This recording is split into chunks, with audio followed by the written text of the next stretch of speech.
Well, good afternoon. Uh, I'm Nick Clark. I'm the executive director of the Ashley Bryan Center. And I just want to thank everybody who's spoken so far. I think Ashley would be very gratified at, well, I don't know, maybe he wouldn't be gratified at the attention that's being paid to him. I'm not entirely sure, but that notwithstanding, I just like EB. I'm a child of the 50s. So the diverse books on my bookshelf were Little Black Sambo and Uncle Remus. So we have come a long way, baby. And but also a special thanks to Jerry Pinkney and to Julius Lester for bringing those books back into the canon. And I do have to say that I always admired Sambo because he outwitted those tigers. So, you know, if you look at it through innocent eyes, and happily that story now can come back to resonate with us. Just to remind many of us here, I guess at one point when Ashley was in his 80s, he said, well, when I die, people can just come and take what they want. And happily, the family that is here, Dan and Cynthia and other friends on the island, realized that that was not such a good idea. They didn't give him the immediate dope slap, but they let him come around to seeing that the folly of his ways. The folly with Ashley was few and far between, really. But at any rate, as I was engaged to figure out what was in the archive and then what to do with the archive, one of the institutions that came on my radar screen was the University of Pennsylvania, because I had been aware that they had acquired a large body of work of William Steig, and known that they had done a wonderful symposium based on that placement. And so what Penn has done, there was a no-brainer, their response to the proposal, but what they have done is they have delivered on their promise, and that's what we're seeing today. So Lynn and your team, thank you.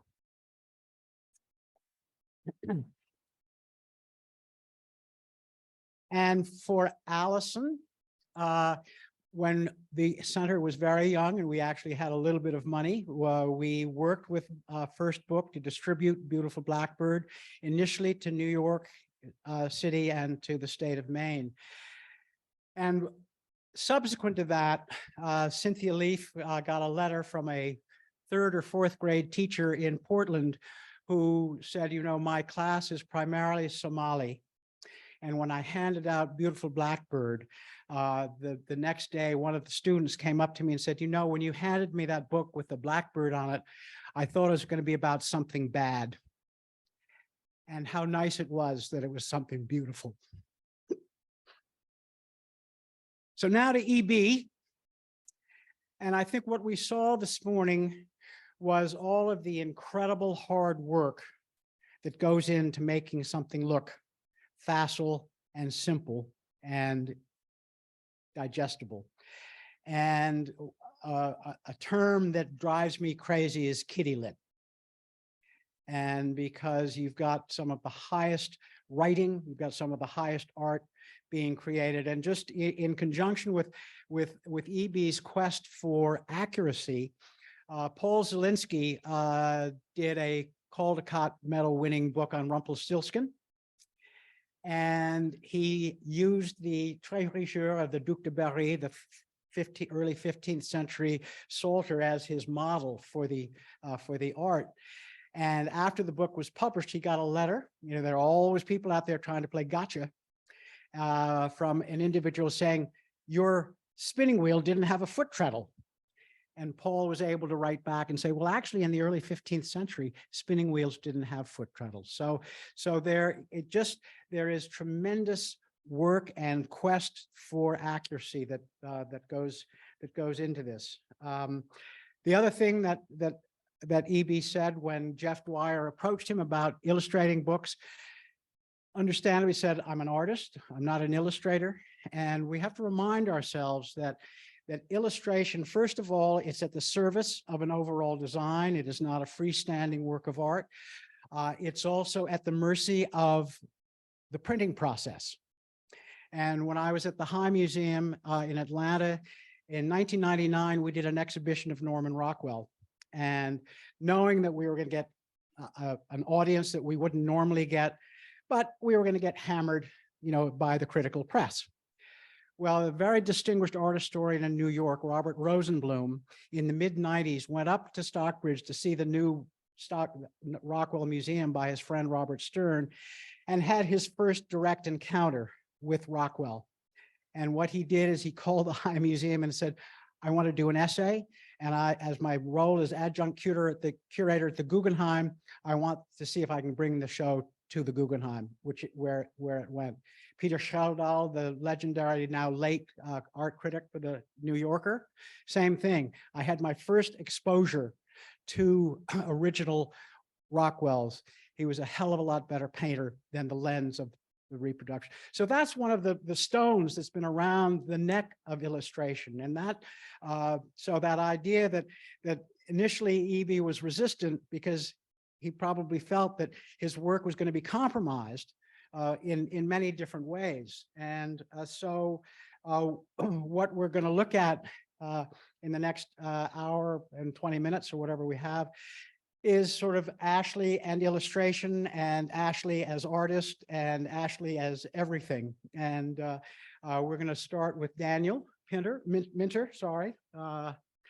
And again, Daniel, just sort of asking a little bit about how Daniel connected to Ashley, and it said it was through conferences. And I had somehow gotten in my personal mythology that that some of the books that Daniel had as a child were books by Ashley, which was totally wrong.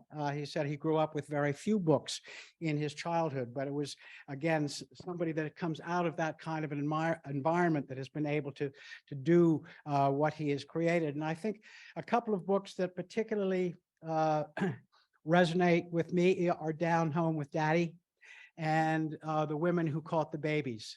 So they are not the big history of African American. They are the sort of the Daniel Zinn, middle class history. And again, through his work, he has, and with that, and with the Indigo Art Alliance, he's just become an extraordinary advocate for bringing good, diverse work into the state of Maine. So Daniel, please come up.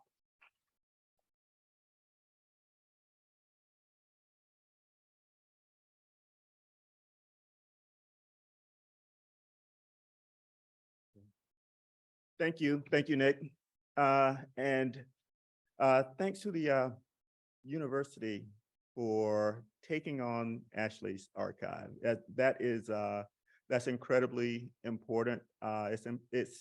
It's important to me in a personal way, just because so many of the of our mentors, our influencers, the people who've made a difference in our lives, their works and their ideas, live on only in our memories.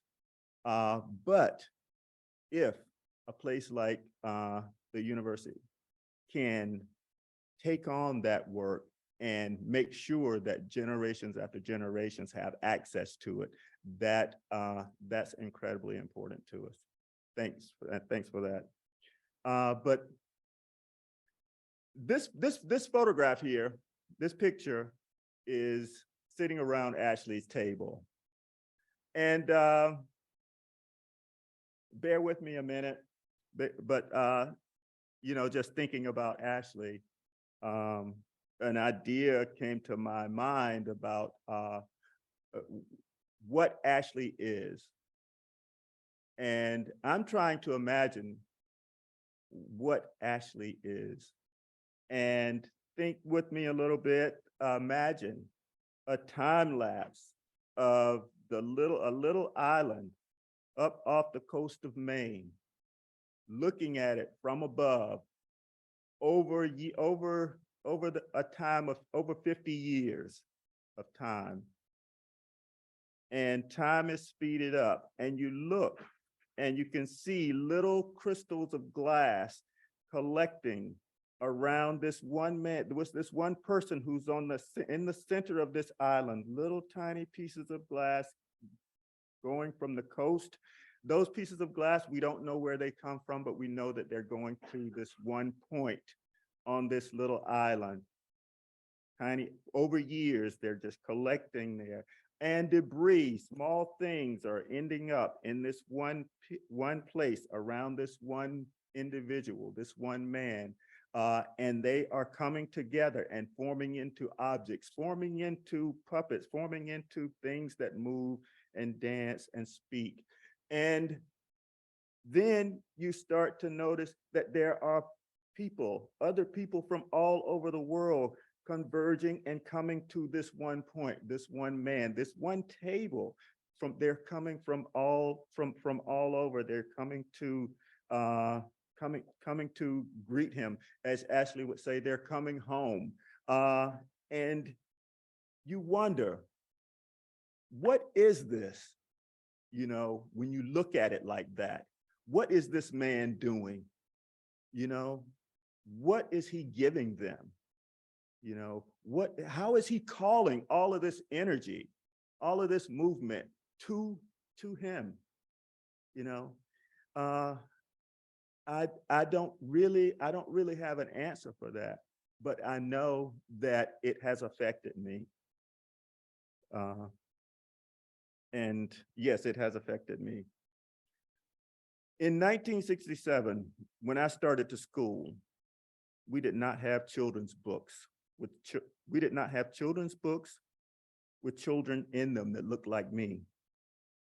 They may have existed, but none of them made it to South Georgia where I lived. The only one I remember was derogatory in its depiction of Black families. But I did have lots of stories, folk tales, songs, and rhymes told by my parents and relatives. We also had a book of short stories by African-American writers like Arna Bontemps, Langston Hughes, and Zora Neale Hurston.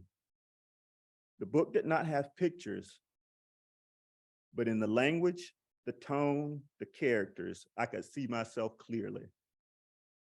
Around that same time, Ashley was working on remedying that absence of a positive depiction of Black families in picture books.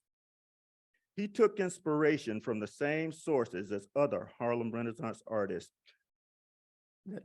that lived experience and cultural wealth of the African diaspora. But as much of the creative fruit of the Harlem Renaissance and the Great Migration grew from seeds brought from the South, those fruit were slow to make it back down home through the barriers of Jim Crow. I can only imagine what it would have meant for me back when I was 6 or 7 years old to see in books the representations of the songs my mother sang, the stories my father told, with illustrations in the resemblance of children like me and my friends. Well, I want to read a little portion of an introduction from the reprint of Walk Together Children, written by Ashley. And he's talking about the spirituals, which were really, really important to the work that he was doing. And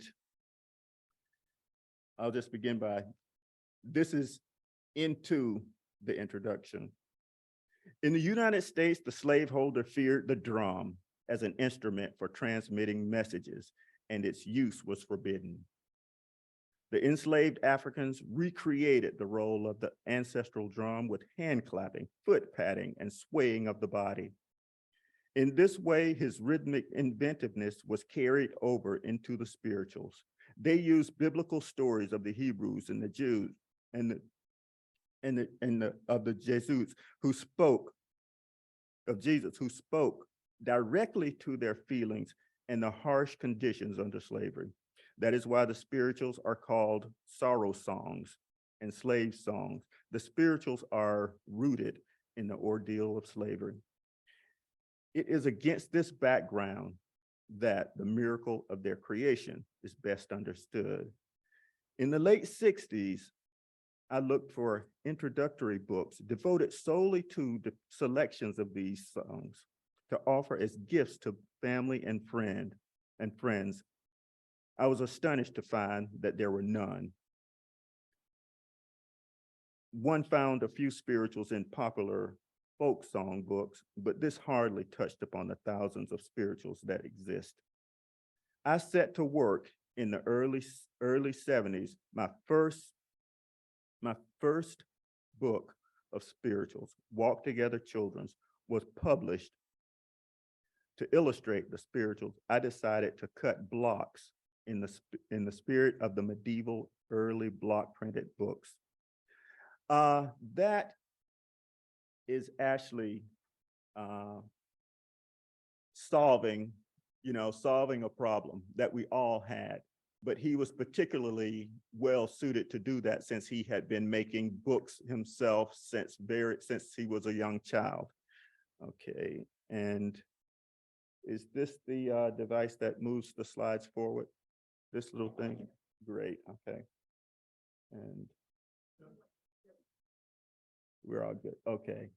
This is one of Ashley's first block prints. I mean, not first block prints, but block prints from that book, Walk Together Children. And for that time, you have to, I mean, it's difficult to think back at the time at how few representations of ourselves we saw in books at that time.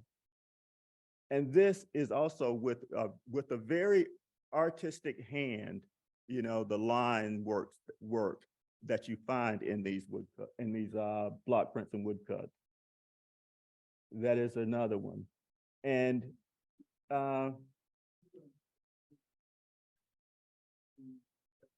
yes,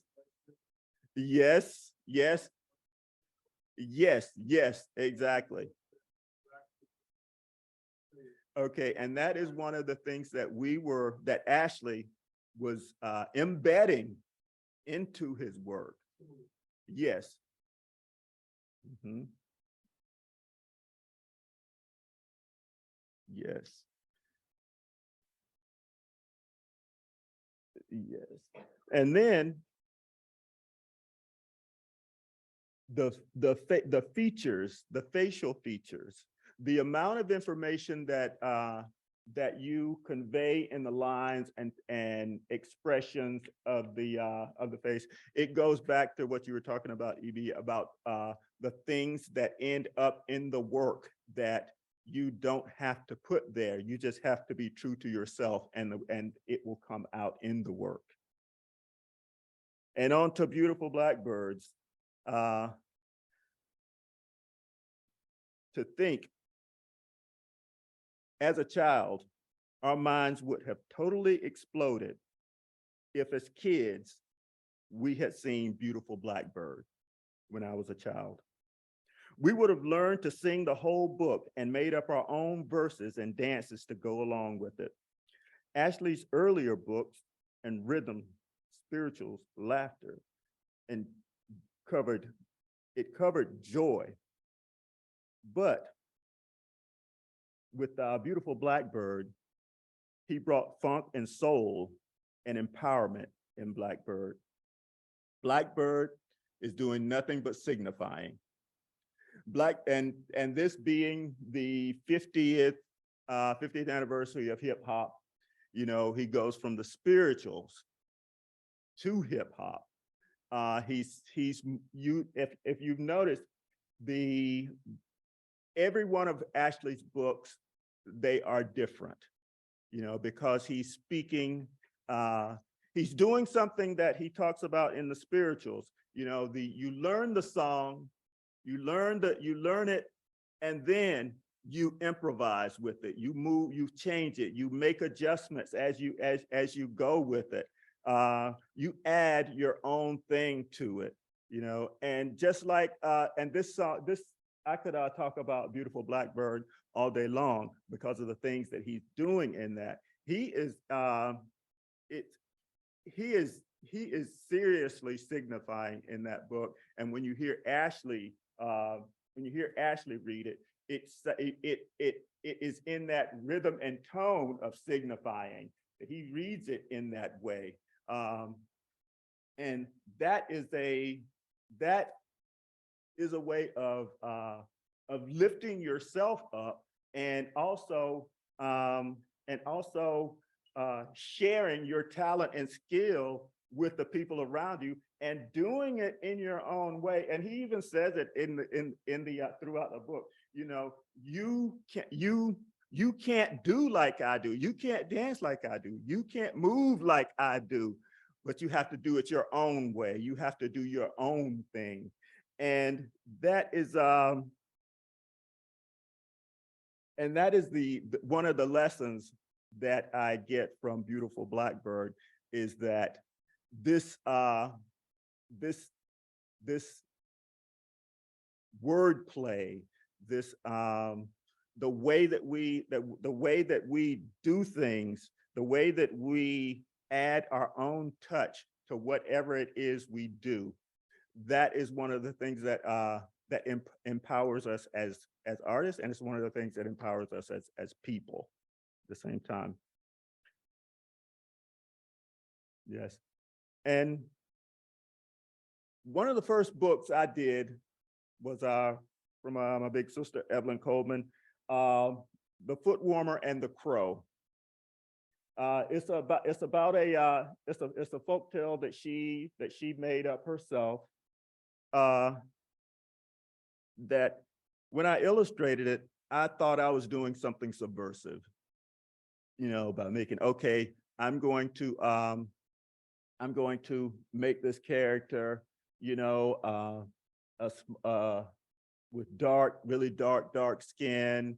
You know, I'm going to make him look like people I know, make him, you know, I'm going to make him really familiar to me, you know, and I'm also going to put in gestures, you know, that have significance to me, and I'm going to insert movements from capoeira movements and evasions in there, that makes that shows that when the master thinks he's clowning, he's actually training for something, and just putting in just as much cultural material that I could think of in this book. But really, you know, I may have thought it was subversive, but really it's what artists like Ashley had been training us to do all along in our books. You know, is to put the things in it that give you power. Put the things in the books for children that can empower them. And I also decided to make it not a happy book. You know, it's not necessarily you won't find the happiness in the pictures. Not this book. You have to find the happiness in the situation. You know, that of understanding what is actually happening in the picture, and in the coding of the gestures and the familiarity of it. Yes. And then as we go back, I went right to this one, this series of pictures, just because of the continuity of going from Beautiful Blackbird to the Foot Warmer and the Crow. Whereas this bird in this story, this bird is a source of inspiration for the main character in the book. That's the bird speaks to Hezekiah, who is what's the name of the main character in the book. And then we go back to this is my line work. This is one of the first books that I did in block printing, linoleum. And I'm trying to put in imagery and pattern that speak to other things around our culture besides just the story. This is from a story by Arna Bontemps. And then we go back to the symbolism of the piece again, the man at the gate, at the door, at the crossroads, and the fence that is behind him plays out again. I did not know that Ashley's, that piece was in Ashley's until I started looking at these slides and, I looked for some block print work to compare. And I found more similarities than I thought existed. There's more there because, like I say again, that way of communicating with the works, with the lines, and with the pattern and symbols. I feel like there's a real continuity there. This piece is from a more recent book, and you see that symbol again, but played out in a different way. It's much bolder. It's not hidden this time. That's okay. That's because I did this book, that other book I did years ago. I felt like I was hiding things. Like I said, I thought I was doing things that were subversive. So I felt like I had to, embed things in a little deeper. But here they are bold. They are the first thing you see. Those things. So I feel more empowered with this, and I also feel more empowered to speak more spiritually in a way that is not just Christian, but more African in origin. This piece is about directly about ancestors and about connecting with the ancestors. And here I even make the a different representation of those ancestors and of the and the ritual that is in this book. This is from Going Down Home with Daddy.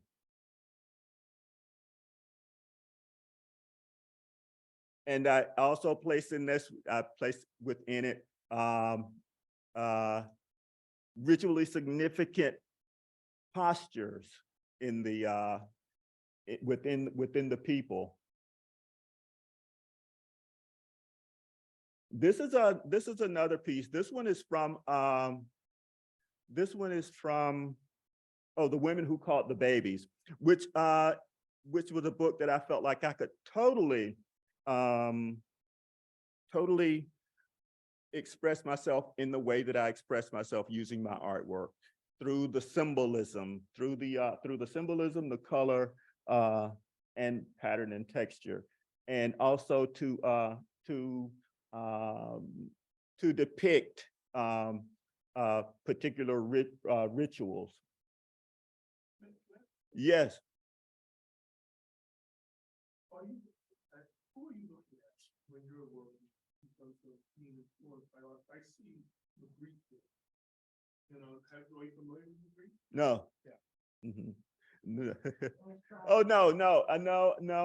I'm You need to look at Magritte. Mm-hmm. It's constant. Mm-hmm. Something that illustrators I find don't do Mm-hmm. is to reference artists, and it's all full circle. Mm-hmm. So not only do you look at the painters and sculptors, Mm-hmm. but you listen to the music as well, because what's going on in the music is the same thing that's going on in the painting, and the same thing that's going on in the dance, and the same thing that's going on in the film. Right. So it's all part and parcel. Mm-hmm. You have to take it, bring it all in, because I need you to see that, because Mm-hmm. as soon as I see this, it goes, Magritte. Yeah. Yeah. Great. And here we go back to those same patterns, the same use of patterns again to embed symbols within the work. Oh, and this also has the fencing, the fencing and the railing in it.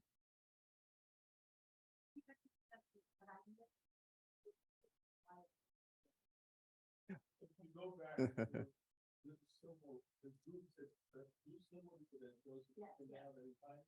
Mm-hmm. That same symbol is oh, it's Oh, well, she's demonstrating something that's really interesting for me, in that I almost feel like you don't have to know what the symbol means, because you will see it over. If you see it over and over again, then you will ask yourself what it means and you will find out what it means. It's yes, yes, yes. It's You're gonna explain? no, not yet. No, not yet, not yet. Mhm. Because it's okay. What I'm talking about here is not so much the meaning of the symbol, this particular symbol, but the actual usage of the symbols. Yes, that's the more important thing that I'm talking about in this. So the meaning of it, I don't have, I want it to be seen over and over and over again. Just, okay, I'm just going to come out and say it. There's so many symbols and things that I recognize in European and white culture that I don't understand, but I see over and over again. And I have to go and look them up and see what they mean, what that means and all that. It's,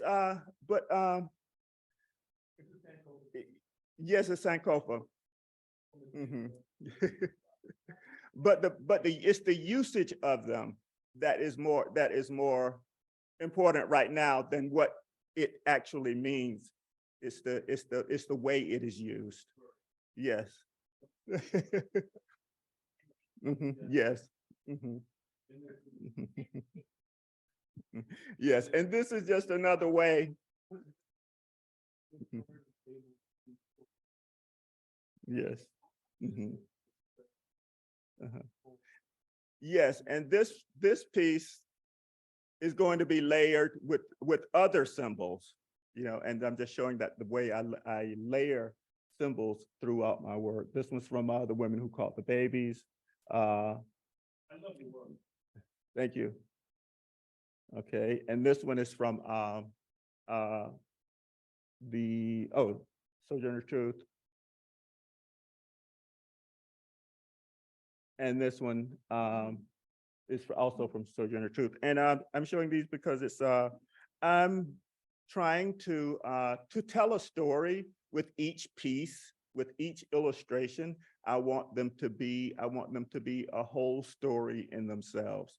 And so I use the same I'm starting to use the same type of symbolism that I use in my paintings in the books, in the children's books that I illustrate. And this one is from Blue. Okay. Okay. Thank you.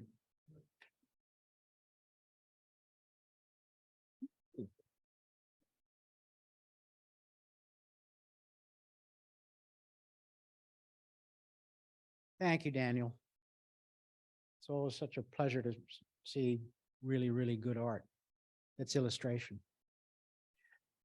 Next is Jennifer Gross, who, when she was teaching at Maine College of Art in the 90s, found her way up to Mount Desert and found her way over to Ashley. She said that she and Ashley would try and hash out when they exactly first met, and that seems to be in the dim mists of forgetitude.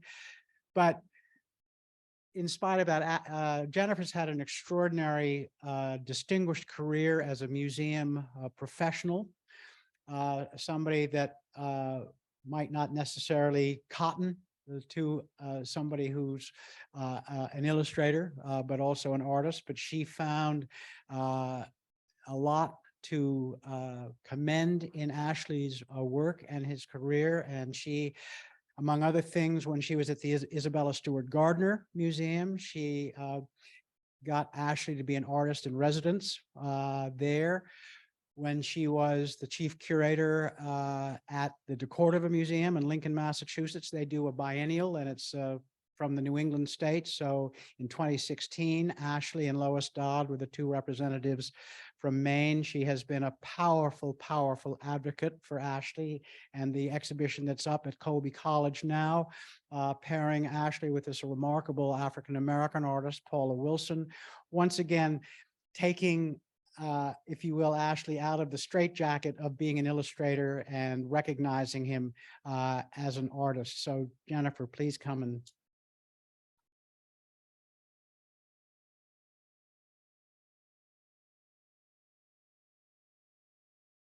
And thank you, Lynn, for inviting me to be a part of this 2 days. It's been a delight.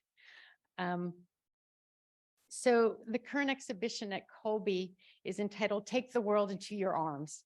And it's an exhibition that was conceived to celebrate the centennial and ended up being more of a memorial exhibition. But we were able to begin talking to Ashley about it before he died. The exhibition highlights the many parallels between these two artists and their interests, despite their distinct life experiences. Each embraces people, nature, and still life as primary subjects, and both play with materials in innovative ways, bringing fresh approaches to a broad range of art making techniques, including collage, relief printing, and bookmaking. This thing. Okay, push on the right. Does this have a laser? Oh, gee, it's really, really sensitive. Okay. All right. And does it have a laser? Oh, no. Do I go back? Okay. Oh, wait, this maybe. Oh, there it is. Okay, super. Thank you, everyone. Let's go look at something new. Oh, back way. All right, here we go. We'll just waste a few hours on this. Okay. So the exhibition came about because of this wanting to celebrate Ashley, and they had heard by someone that I had a longstanding connection to him. And as Nick said, we met when I was working at the Maine College of Art. I then invited Ashley to the Isabella Stewart Gardner Museum. And at the time with the residency at the Isabella Stewart Gardner Museum, I went there right after the theft. And so we had to lock the artists into the museum overnight, every night. It was kind of like a very traumatic experience for the artists, but they were in residence for a month. So Ashley lived in the museum and I would get to see him every day. So I had kind of had him to myself. It was a joy, as you might imagine. And then I went on to work at Yale for many years. And serendipitously, Ashley had family in New Haven and would often stop in. And we were able to see each other then again. And then one day, so anyway, this sort of established itself as over 20, 25 years of those yummy cheese sandwiches and jelly beans, as you all may know. I don't even like jelly beans, but somehow at Ashley's kitchen table, they tasted really great. But one day I was living in New York and I was coming home after an event in the city. And at the traffic light in front of the New York Public Library, my taxi cab stopped at a red light. And I looked over the shoulder of my companion in the taxi cab and I was like, oh my goodness, there's my friend Ashley and his face is about 40 feet tall. And here he had, I was like, I immediately went home and called him. And I was like, what are you doing on the front of the New York Public Library? And he says, oh, well, they've honored me as a literary lion. And I thought, well, that's awfully nice and sounds very appropriate. And I love your face really big. And my first question as a curator was, well, do they have your work in their collection? And he very quietly said no. And for me as a curator, that's kind of an outrage to support an artist and not be committed to their work. And so I can't leave things alone, well enough alone. And so over the next, it took 3 years to get the library to accept a gift that I found a donor to support to give to them of his work. It wasn't even in the linking, actually, like that you would actually do that. You know, they had, you know, his public prints of his books in the library collection, but not one of his manuscripts, a way to commit this artist to the future, their legacy, to say, yes, this should be forever. And so it did work out, and delightedly in this moment at the show at Colby, we made sure that the manuscript went to the Schomburg Center in Harlem because Ashley grew up there. So it's a very nice little exercise. And they have lent it back, part of it, to the current exhibition at Colby, which is a pleasure to me and a pleasure to the donor who made that possible. When Colby approached me, Farnsworth already had a beautiful retrospective that they did this year of Ashley's work. So it didn't seem and, fruitful to emulate that again. And so Colby got the idea to encourage me to find another artist to match the matchless Ashley Bryan too. And I said, well, not only do I think that's really going to be hard, but I hate matchy shows. So I don't know if you as an artist, you get put together with another artist who does trees, or they happen to paint red wagons, or, their grandparents had the same name, and it doesn't really step back and invite you to see the work anew. So how could I possibly find an artist who I could do that with Ashley? Seemed virtually impossible. But I said, all right, I'll think about it. So I thought about it for a couple of weeks. And as a curator, I'd like to say my submind is far more productive than my forward mind. And one night, in the middle of the night, Paula Wilson jumped into my brain. It seemed important to do this. What would be fruitful about airing Ashley's work? While Ashley has been and is today being celebrated as a children's book author and illustrator, and he is certainly recognized appropriately for his remarkable accomplishments, at the end of his life, we had many discussions about how it was a longing in him for people to see him wholly as an artist, because he did so many other things that built upon the inspiration of those projects. But he was a painter, he was a stained glass maker, he made his puppets, he was a performer, all of that being a full part of his identity as a creator. Plus, I would say he's a creator of communities, as I think Daniel pointed out so beautifully. So who could I match him with that could really reveal all those other aspects of his creativity? And I think building on the High Museum exhibition, how can we position Ashley in a broader conversation about art making? So there are many, if your brain starts to race at what are the salient points about Ashley, there are numerous ones, but one of the first ones that came to my mind was that he was a maker. He was a maker of things, and his process as an artist was driven forward and transformed by the work, being engaged with his work. And that seems very important to him. He was a representative of and had a great commitment to humanity.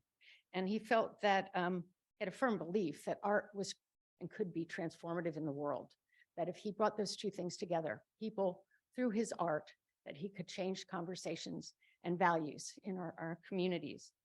His spirituality was very important to him, and he had a profound passion for nature as well. So those are a couple opinions that actually seem to be good to move forward with. Oops, but I still can't work the clicker. So this is the title wall to the exhibition. And so I thought of Paula, and these two examples here, very different works from very different periods. This is an early cathedral painting of Ashley's that he made when he was in Europe. And on the right is Paula Wilson's stained glass ceiling painting. And these seemed a good introduction to sort of show both arts. One of the things, anyway, I'll just keep talking, but I forget which artist today was talking about how light is actually a subject for them. And that for both Ashley and Paula, and I'll speak to it later, light is this sort of extraordinary force that is transformative. It's actually how we see. Light is what, in fact, enables our seeing mechanisms within our eyes, but it also pervades the world. And of course, it has such profound symbolism also, light and darkness. So for Ashley, that has always been present in his work. So Paula Wilson. I met Paula when she was a graduate student. Paula is in her 40s now, and I was quite taken with her work. She went to Columbia, and when I get interested in an artist, I'll let you read her bio. I don't think you need me to read for you. She was making work that I found very compelling, and she then decided to move to New Mexico, which, if you know how the art world works, it's not really a strategic move.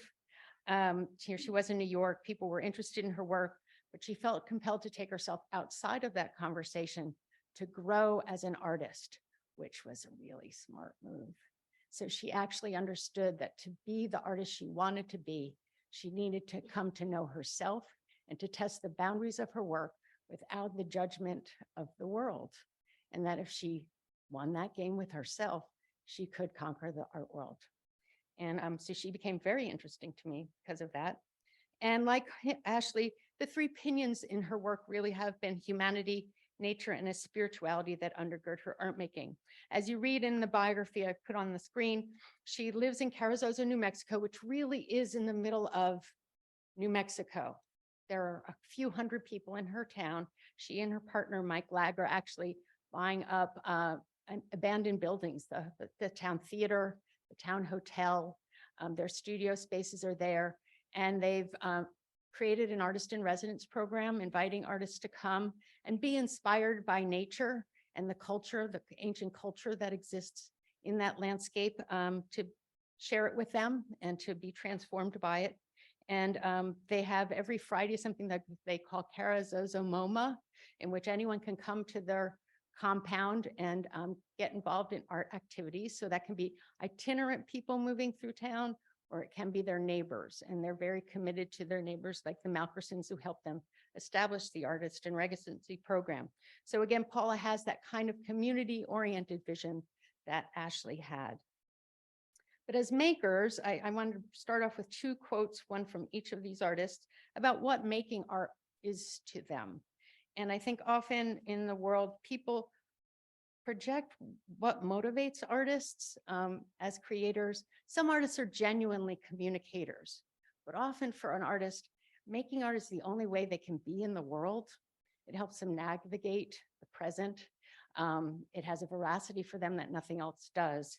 And so for Paula, a quote from her is, "It is in the making that I'm connected to the forces and memories that guide me." And I think that quote is resonant for a lot of the conversations we've had today. And Ashley, in his Infinite Hope book, wrote, "What gave me faith and direction at that time in his life was my art.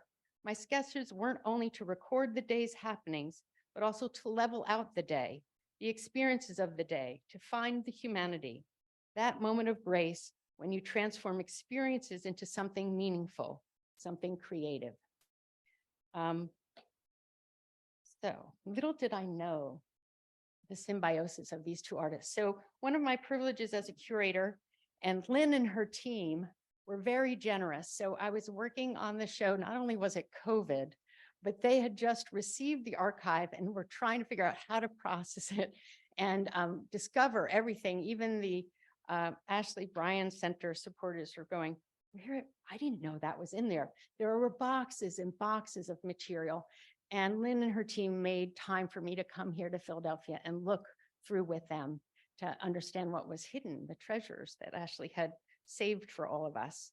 And so it was really kind of a remarkable odyssey of discovery, and also the same with Paula. So even though I sometimes as a curator have a general familiarity, always when you commit to an exhibition project, you dig in, if you're worth your salt, and discover not the logical reasons that you saw something in an art's work, but understand and unwrap things that undergird that, or that are much more complicated, you know. And first approach to an artist's work is really hardly anything. And so I've had a wonderful opportunity to discover both of them. And one of the really lovely things about this show, and a sadness also. So we were trying to get Paula and Ashley together. We had a sort of missed phone call, Ashley and I, just the last week or two of his life. And we were going to fly Paula down to Texas to meet him. And when I had to call her and tell her that he died, she was devastated. And but what has happened through the show is that it's been kind of a marvelous baton handing. So something that I didn't know in the work, you know, Paula's 2 generations at least younger than Ashley. And one of the discoveries apropos of this terrific gift, again, from Lynn and her team, was when Lynn and I went through the archive, we discovered this little notebook in the archive, and Ashley had filled it cover to cover with self-portraits. And it made me realize all of a sudden, and you'll see pictures of Paula's work later in my slide presentation, she's representing herself very large scale. But it made me reconcile with the fact that Ashley never really felt empowered to present himself in his work. He had lots of avatars. He had his puppets, he had his book characters. Some of them we could see as himself, but he didn't give us himself in his images, but he did it in this book, and they're marvelous. So Lynn digitized the whole book, and we have him as the first sort of gift in the exhibition. And it's really just, I feel like this wonderful thing. But for Paula, Ashley sort of is a handed of a baton to a Black American artist 2 generations later who absolutely every day wakes up and she's the first image in every one of her works. And she sees herself, her ability to have agency about her own identity as a vehicle for other people's identities as well. So she's the very foundation of looking at and understanding identity. So it's just wonderful in the exhibition to watch that arc over 100 years. This is the Let It Shine manuscript. It's about half of it, and it's an excellent example of the cut paper collage technique Ashley used to make most of his books. The method enabled him to easily build and revise the images. Let It Shine celebrates Ashley's Christian faith and joy in song and praise. The 3 spirituals he chose to include in the book are This Little Light of Mine, When the Saints Go Marching In, and He's Got the Whole World in His Hands. Ashley recalled that in his childhood home, it radiated with his mother singing from dawn to dusk. So if you ever wondered why he was such a singer. And I think I was delighted again to see in the exhibition the scissors that were his mother's, which are the end paper images for this particular manuscript. His mother, as some of you may know or knew, was that she was a seamstress, and I think informed all of his patchworking and interest in textiles. But Ashley credited her his own artistry as an inheritance of her creativity. And I think she really taught him, and he said he did, to observe detail and feel color, 2 skills that have consistently appeared and enlivened his work throughout his life. Here's a long view of this wall. And so in the case, you can see Ashley's early portraits of his nieces and nephews at the end of this wall, the puppet case, and then in the cases underneath Let It Shine are a few examples from Freedom Over Me, and also his woodblock prints that he did throughout his life. Ashley once, when he, this is just like a fun fact, someone, maybe others you see had the same conversation with. So one summer I went up and Ashley had told me he'd bought the manuscripts that inspired Freedom Over Me, and that he was sitting on them. And then the next summer he sort of said the same thing. And I think it was the 3rd year, he said, you know, this is the hardest project I've ever done in my life. He was such a self-effacing person. And he said, I don't feel privileged to represent these people, and I can't figure out a way to do it. And so for all of you in this room who enjoy that book so much, I think he did get there. He really got there so beautifully. And but it was a difficult task for him. I love that as a creator, I'm sorry, I'm going off my notes. Ashley really kind of let himself go loose a little at the end of his life. So what was he in his 80s that he took on that project, and he took on Infinite Hope, and he enabled himself to be engaged in conversations that were more difficult, to recognize the truths about his own life. And I think that was a great accomplishment for him as a person. He understood and committed as a young artist to helping the world be a better place. And he did that by being the joyful person he was. But he did late in life understand that there were things that he had sorrow and anger about, and that those were as valid, and that he had the right to tell those stories. And it's part of what I admire about Ashley, is what a complete person he was. So thoughtful in everything that he did. Carrying on. Oh, those were, sorry, I went too fast. These other very beautiful, beautiful gouaches from his manuscript. So these early portraits, again, his earliest drawings and painting subjects included his siblings and people on the street in his neighborhoods growing up. Many of these earliest works were funded in a WPA program during the Depression, but the representation of humanity that he learned in those early classes really laid a foundation for his primary interest in terms of subject matter for his work. As you know, Ashley was the second of 6 children, and he resided with his family well into midlife, and he helped to raise his nieces and nephews, including Vanessa, Charlie, and Denise, who you see represented here. And I don't know if any of you know, but after school, the children would come over to his studio. He had to babysit them. And so it was this constant push and pull in the studio about, he had to be babysitting them, but he wanted to make work. So then he would force them to be, I'm sure Sandy knows better stories than I do, to be as subjects. And so we have these wonderful, expressive early portraits. Ashley made his very first puppet when he was 11 years old. And as an adult living on Islesford half a century later, he began to gather the cast-off treasures he's found on his walks along the shore, such as sea glass, twine, bones, fishing nets, and driftwood. Inspired by the color and texture of these objects, Ashley created a family of hand puppets through which he performed his values of love for the world. And the last group of Ashley's work in the show are his garden paintings. So take a look at those, and we're going to keep moving here. So both Paula and Ashley found the cycles of life that can be observed in nature as inspirational resources for their art. When Ashley would return home to Islesford in the summer following his national and international book tours, he would reward and restore himself by painting outdoors in his neighbors' gardens. His favorite subjects were the flowers there, and in the slide that, here, go back to it. You don't want to read, you want to look at art. He would make these beautiful, beautiful paintings. For Paula, nature is a daily companion in the studio. And I will jump ahead again. So if we go back to here, this is what I want. Sorry. So this is the title wall. And so here is the next work I'm talking about. Unfortunately, so I apologize about my slides. The official photos for the show have yet to be taken. So someone very kindly made these from their phone. They've done really well, I think, but they're not perfect. So I apologize. So this is a piece by Paula called Sunflower. And we'll zoom in as close as we can to it. So the exhibition, there's sort of an arcing wall of Ashley and then an arcing wall of Paula's work, and they kind of overlap at different points. No matchy-matchy. So on the left here is Sunflower. And whether Paula was, I'm sorry, let me go back to. So nature in the studio for Paula. Whether the moth she has observed right there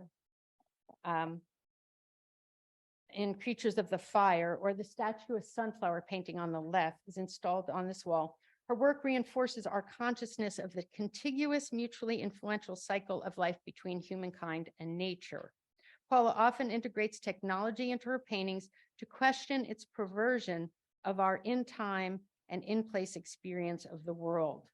There's a tablet embedded at the top there. Can you see the little child is on their tiptoes with a little cell phone taking a photograph of the sunflower? And on the tablet is a video in which an actor holds a very large sunflower that's ripe. The sunflower seeds are ripe. And you can't see the actor's face. The sunflower has become their face. And it's a loop. So the character rubs off all of the sunflower seeds, and then they're put back on. And it's this continual cycle of, as I say, she's created a hybrid human flower creature who vigorously rubs its own face away as if urgently attempting to feel and know its own identity. And so it's a really magical work. And then Creatures of the Fire is to the right. Like Ashley, printmaking is a phenomenally significant form of art making. And in fact, she's developed a very complex system, which I'll say more about in that painting on the, oh, sorry. This painting here is all comprised of printmaking techniques. So in a smaller print, I'll show you in the coming slide, she created a print of these moths with the eyes. It became the centerpiece of this very large composition. And then the rest of the painting is actually compilation with painting of printing. So the hair on herself is actually a multi-layered print composition, as well as there's a screen printing, that's the back, the layover for the whole back of this composition. It's a very exciting form of art making. Paula says of why she loves printmaking. And maybe someone in the audience, Ashley well can say whether he felt this way, but I think he did. Embracing the unknown is one aspect of printmaking that I love, says Paula. The other is its repetition and ability to create a multiple, which allows for many iterations of the form. Running an image through the press is like a magician covering their top hat with a cloth and removing it to reveal something that wasn't there before. I contrast this to the directness of painting where a mark made is the mark. In printmaking, the mark can become the opposite of what it is. And so it's just a really nurturing creative process. And so in the top here, sorry, I'm not good at this, is that little source image that becomes the motivation for that very large composition. All of the works here on the back, there's all different prints that Paula's made throughout her career. This one here was done when she was a graduate student. She's done on, this is a painting that is called Hold On. So she's holding on to her body, which is like an X-ray. She's looking at us quite boldly.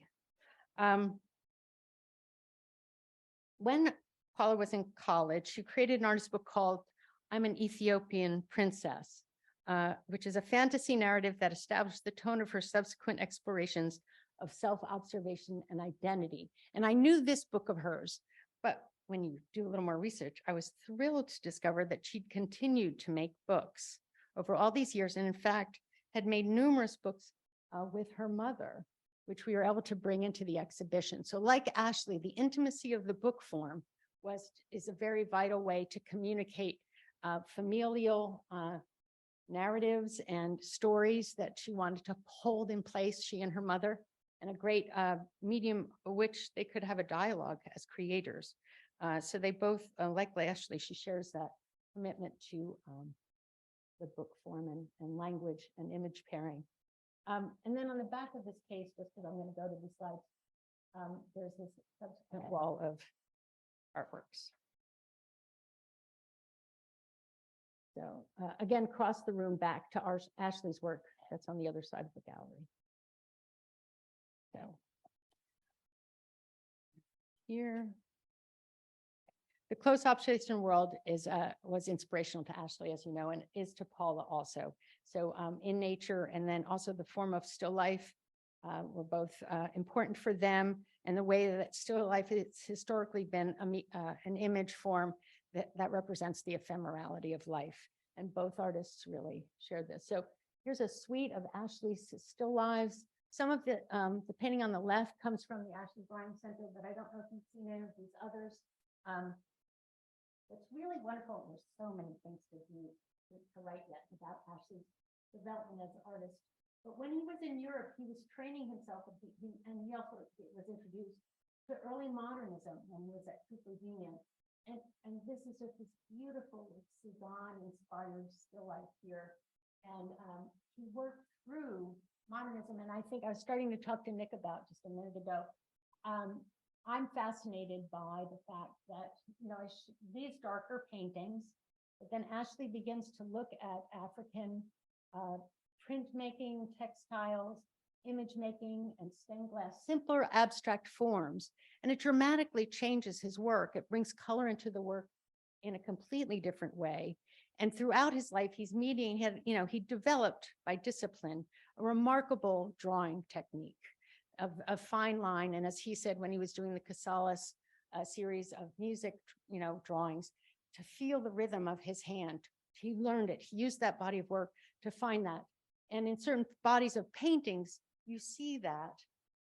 But generally speaking, as he moved on in life, he found this other form that I think he really was committed to in the stained glass, as these sort of simple abstract elements being brought together to create a composite image. Was a new way that he was creating painting.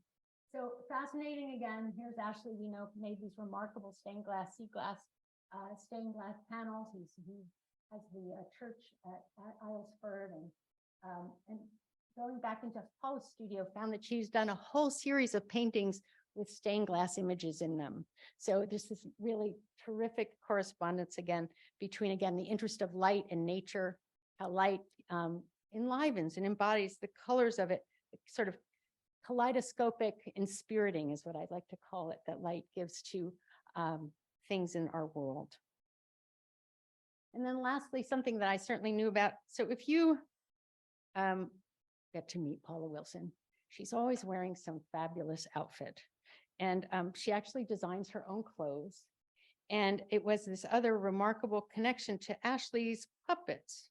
So if the puppets are avatars, a voice, a vehicle for his voice, Paula feels empowered to dress herself and her voice. And so the bold palettes and fabric draping of her clothing designs highlight her experimentation with a lot of plastics and other unusual printmaking techniques.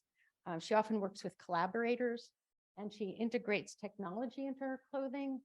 So the little blue jumpsuit on the right, which sort of jazzy modernist jumpsuit, is embedded with a solar panel so that she can actually charge her phone or laptop or iPad while she's in motion. And if you know, she lives in New Mexico, so there's a lot of sunshine. And they're often complemented by beautiful pieces of jewelry her partner Mike Lag makes that are sourced in images that she's drawn or that are integrated at or come out of her other paintings. So there was this remarkable correspondence between, and so, I should point out, so you can see the printmaking, and then this beautiful stained glass dress, again, sort of emulating some of the other themes in her paintings, and has such a nice correspondence to Ashley's work.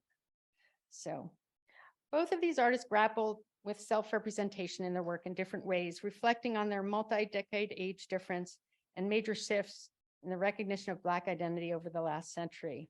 The characters in Ashley's books and his puppets functioned, as I said, as avatars through which he spoke. And not until later in his life, in his two autobiographical book, Words to My Life Song and Infinite Hope, did he really tell us the whole story.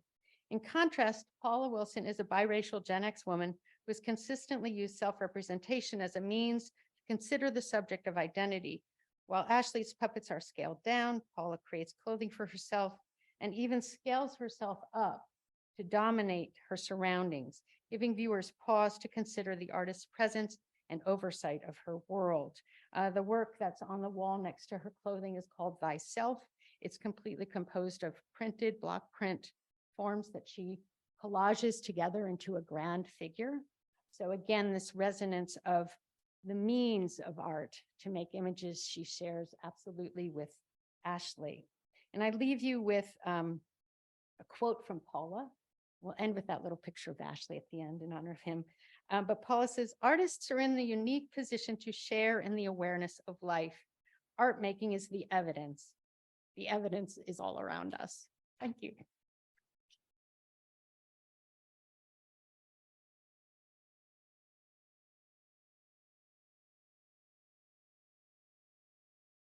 It's interesting, in the travel album, in the exhibition that showing Ashley's visit to Prades, there is a photograph of Mont Saint-Victoire. So clearly Cézanne was very much on his mind when he was an ex. And of course, Georgia O'Keeffe designed her own clothes. So there must be something in New Mexico about designing your own clothes. So the third speaker of this panel, Ashley Valentine, currently works with Pippin Properties, a literary agency in New York, who, among other things, Holly McGee, the principal of Pippin, was also Bill and Jean Steig's agent. So it's all very incestuous. So Ashley works as sort of the coordinator, I guess, a mentor, working with emerging and established artists, how to refine their illustration.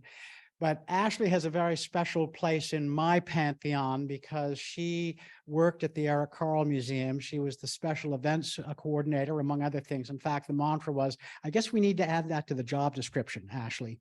And but she was the person that coordinated my daughter's wedding at the Eric Carle Museum, which went off without a hitch. So Ashley is a very special and very old dear friend, and she's doing wonderful work in New York. So Ashley Valentine.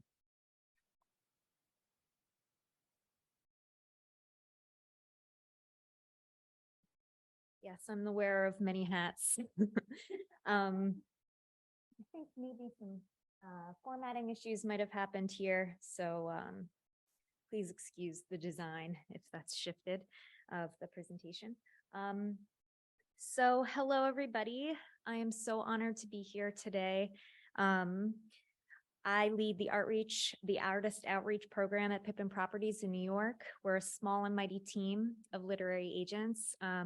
We represent about 150 clients right now, so we're a little busy. And some of those clients range from Jason Reynolds, Peter Reynolds, we've got a lot of Reynolds, Nina LaCour, Kate DiCamillo, UN Pham, Sean Qualls, Isabel Rojas, and the list goes on. But we really love to work with both artists and illustrators, as well as authors. And oftentimes we collaborate together in-house, and it's really an interesting time. So when approached to participate as a speaker in the symposium, I was really, truly honored. I didn't get the chance to meet Ashley in person, but everyone I did meet in the industry that knew him or worked with him, you could just feel his light from how they described him. Holly McGee is very close with his editor at Simon & Schuster, and every time she spoke of him, Caitlin DeGlui, she just like really lit up, and I think that truly holds a candle to his legacy. He touched so many people. So like Ashley, I also have a great love for children's literature, but my arrival to it was very different from his. I grew up feeling seen. I grew up feeling represented in the books that I read, and in a variety of different types of books. And this wasn't Ashley's experience. He had a very different upbringing from me, and representation was limited in the books and on the page. And there weren't a lot of variety of books where he could see them himself on that page. But with these different experiences, we both arrived at the world of children's publishing. And I'm proud to be here at this point to recognize a man like him, to say how important his work is, and to have this type of representation now becoming more common in children's literature. So today I'll speak to the importance of his work, to being in this profession, to working with other artists and illustrators in the field, and I can speak to the sincere love of children's literature.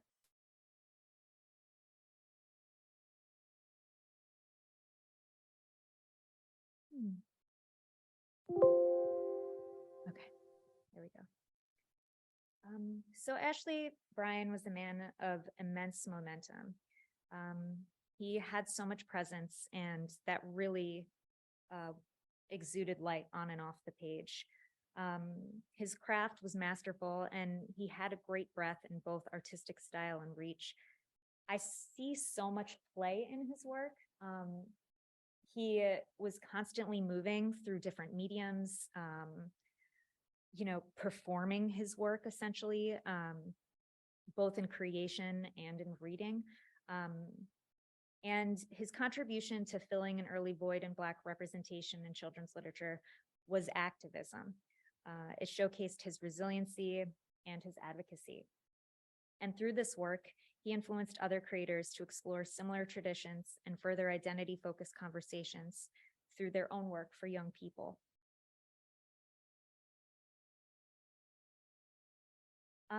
Ashley's work tells stories of Black culture, African folktales, and African American history. He brought a lot of really deep thinking themes into his work for young people, and I think that was so important because I don't always think that people give children a chance to understand those big ideas. And he tied in philosophy, poetry, spirituals, biblical narratives, and he brought those to life with his vibrant colors and through a variety of mediums. This work was meaningful for children as it showed representation on the page, but it was also meaningful for adults as well. who also did not experience that type of representation in their own childhood. His work had holistic influence, and because of this, it touched multi-generational readers. He also explored that three-dimensional space we've been talking about through his sea glass stained windows that are just so beautiful, and the found object puppets that just brought so much life off the page. His work pulled from greater influence and the subconscious experience as well, through his appreciation of nature, as well as other cultural experiences and influences in his life.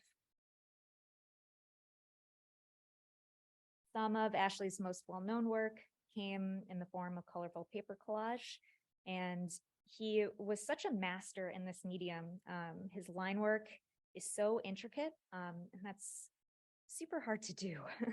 And it came together to form these like very accessible worlds that really connected across audiences and brought a lot of joy and light to the reader. And he explored messages of self-love, acceptance, inner beauty, and identity through this work.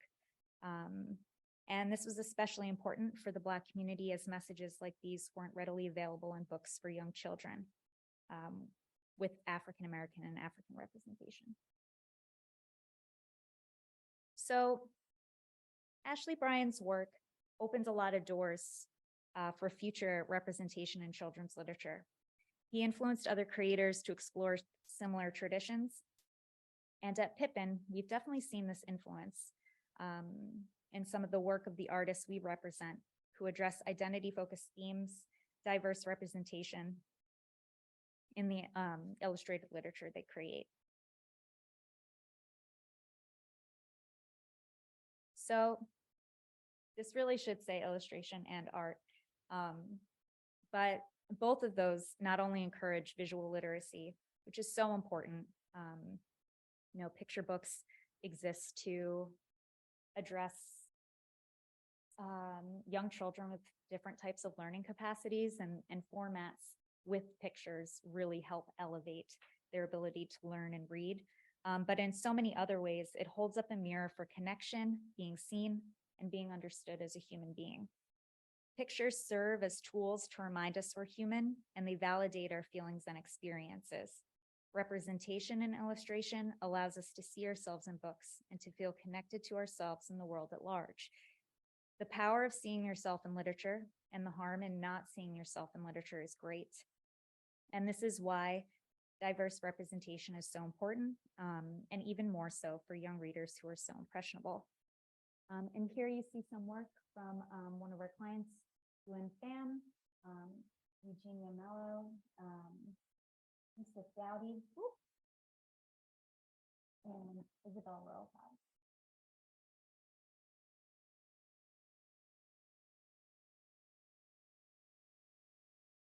One of the artists we represent is Sean Qualls, and he is an illustrator who lives and works out of Brooklyn, New York. When I talked to Sean and asked him what inspires him to make the work he makes, he said that his goal as an artist and an author is to create words and images to intrigue, empower, and inspire us to rethink and reshape the way we see ourselves.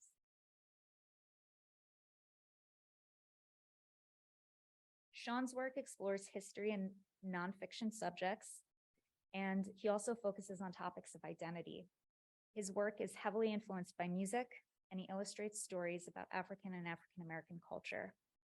His work reflects moments of universal truths while also shining a light on representation. And by doing this, he holds up a mirror for the reader to reflect on how they see themselves and the world around them. And in this process too, our role as an agency is to have conversations with our creators, and like Sean, and talk about which projects come in, what they want to do, how this will affect their legacy and develop their work in the future. And the top right picture is from Grandad Mandela, and that Sean was approached at a time, I hope he's fine with me saying this, where his schedule was packed. And we had a conversation about it, and that needed to move forward because it meant a lot to him, and it helped influence future work for him later down the road.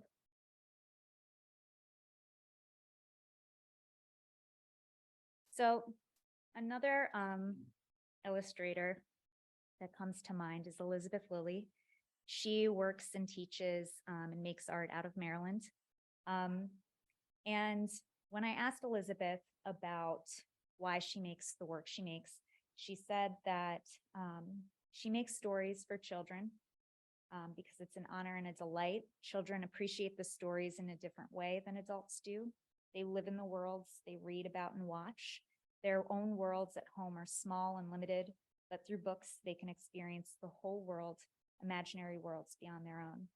They can make friends through the characters they find in these new worlds.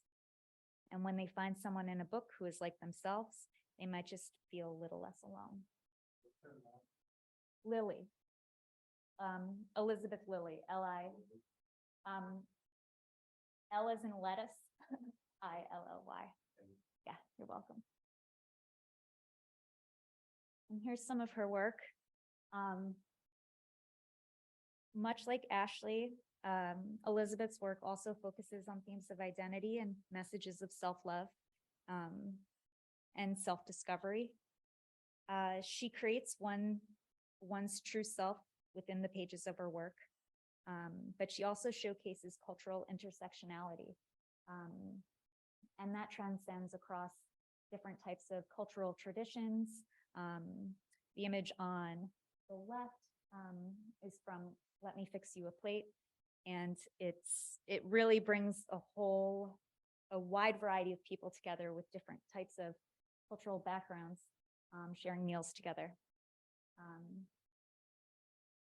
She also includes a wide range of representation throughout her work, creating a beautiful landscape of inclusivity and tender connection that's accessible across demographics. The image at the top there is from a book called The Catalog of Hugs. It's really quite sweet. And it just brings a variety of different types of people and identity together, and the way they like to hug.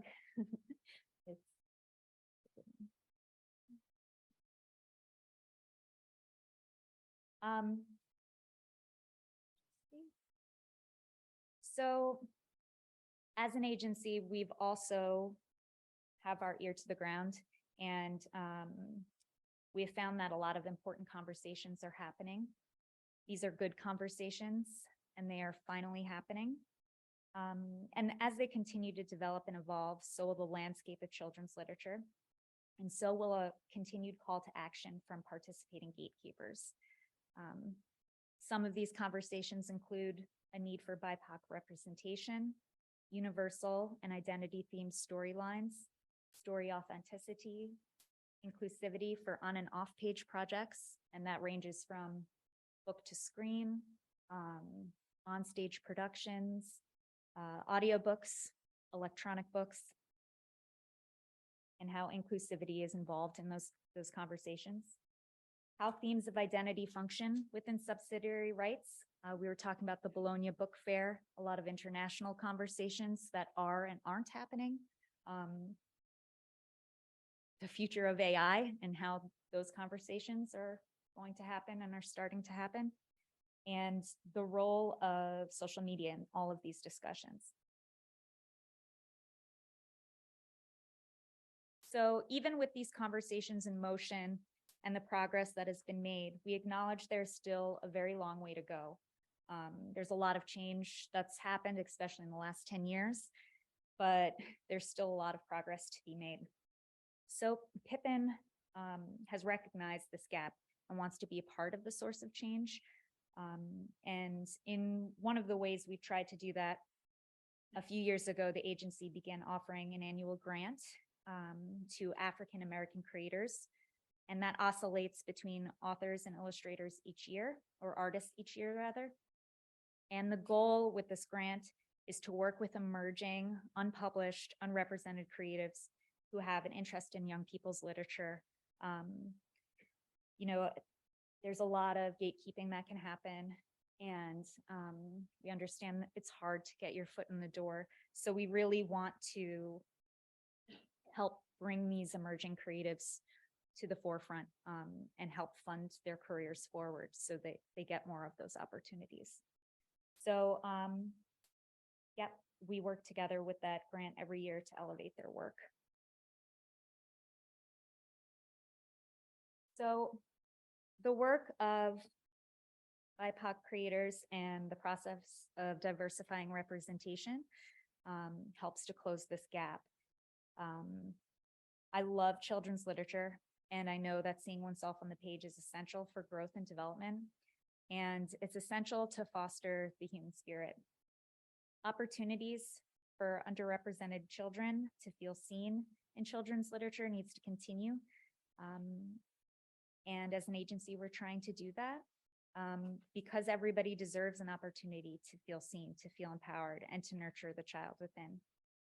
Ashley Bryan's work helped to create these opportunities and continues to do so through his legacy. And one quote of his that really resonated was, "You play with the reality in different ways so you don't lose that child in you." And that's what I reach for in everyone, the child in them, because that's the one thing we all have in common. So thank you.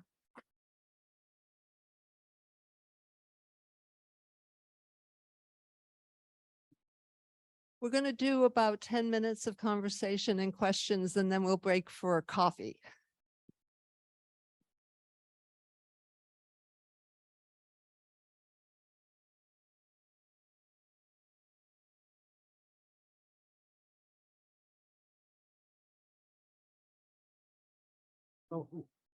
One manifestation of the power of Ashley, in 2016, he was a finalist for the Kirkus Book Award. He didn't win it. Jason Reynolds won it, but Jason spent his entire acceptance speech talking about Ashley and how important Ashley was to him. So I have an artist, a curator, and a mentor. So finding a connective question is a bit of a challenge. But what I think, a lot has been said about agency. A lot has been said about empowerment. A lot has been said about legacy. So I'd love each of you to kind of fold those elements in a context, how do we make sure that we keep Ashley's legacy alive? So I don't know, Daniel, why don't you start?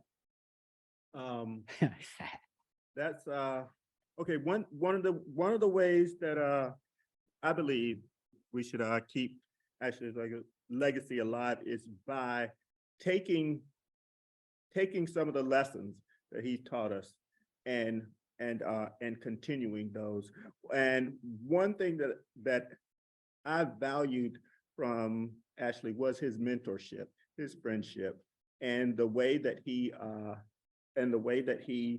shared his presence. The organization that we have, Indigo Arts Alliance, is founded on those ideas. Is that idea of mentorship, that idea of one artist working with another artist, and that and we've been trying to rework the idea, the full meaning of that word mentorship, because it has not, it's more of an exchange, because when people come together, two artists come together, they come from different origins, but they must meet at the same place. No matter what their experience or whatever, that meeting point is always the same. No matter if someone has 50 years experience and another person has 2 years experience, that meeting point, they have to meet at that point is the same. So and then they begin to learn from each other, and teach each other. And beginning that in your practice, inserting that in the practice, and then taking it a step farther and bringing it into the way you live your life.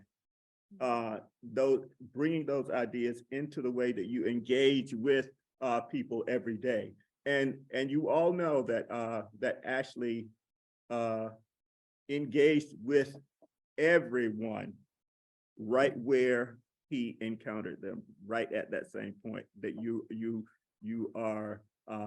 Ashley is not. I mean, even though Ashley was, you know, much older than I was, sometimes we engage. Sometimes he's like my brother, you know.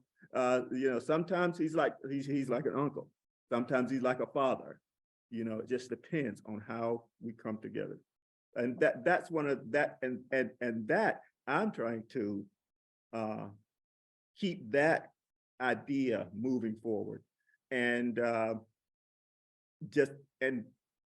well, for one thing, the namesake of the Beautiful Blackbird Festival, you know, carries Ashley's ideas along with it. But there are other ways that can be done as well. But mostly, I think in the way that we treat each other, I think Ashley would appreciate that. You're here. Mhm. Jennifer? I don't think I can add too much to that, but so I think it leads what you spoke to, Daniel, is that for Ashley, it was always, again, I said earlier today, a one-on-one relationship. That's where we can actually change people by whether it's a very brief conversation, or I think what's interesting about the symposium today is that all of the speakers just about were changed by Ashley, and that they have brought his work with them into their own passions.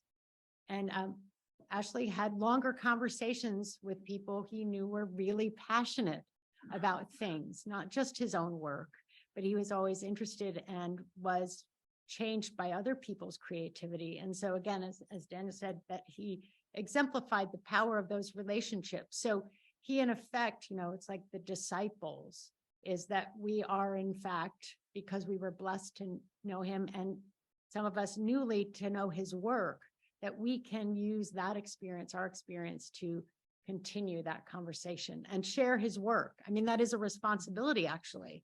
So the archive is here. Certainly, it's my job to talk to fellow contemporary curators about him and share with audiences that I have a capacity to reach, but each person who's spoken here has a different audience that they can reach. And so it's about being an ambassador and continuing and rolling out that conversation in any artist's life. The hard part about legacy, well, there's lots of hard parts, certainly as the people who are involved with the Ashley Bryan Center, it's complicated. Legacy is very complicated. But if the work exists in the world, it still has the power to share its message. And we know with Ashley that his work is here to stay. I think all these conversations, it's been disseminated. That's the power of the book more than any other medium, is that in fact, it's been put in so many hands. Books are an intimate way to share something. And there's so many copies that in fact, the story can go forth. If you only have the Eisenheim altarpiece, you can't really, not that many people can get there. And so there can be some reproductions, but these books and his work will continue. And it's just, the legacy is about sharing the conversation of how and why it's powerful and responding to others. What's really exciting about art. Artists make in the studio, well, correct me, all the artists in the room, but you make something and you might have your idea of what motivated you to make it, but what you're kind of intrigued to see is what happens after that. What are the responses that come to your work? What are the meanings that are added to something that you did? Because the work can continue to grow. And so anyway, Ashley? Yeah, you know, listening, I agree with you both, and listening to what you're talking about, it is also leadership.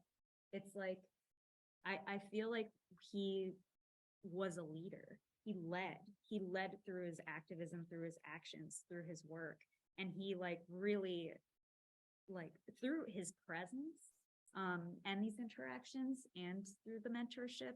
And I think that has this trickle down effect that's going to continue. And I think that is also a real piece in mentorship in general. I think and it goes beyond these professional conversations.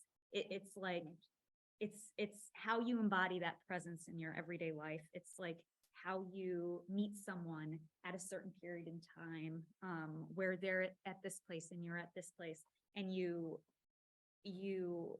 bring information and you don't know where that's going to go. You don't know how that's going to move forward in that person's life, you know, on and off the page. But it's so important. And I think that that's one of the things that's so inspiring about Ashley is again, I didn't get the chance to meet him and I wish I did.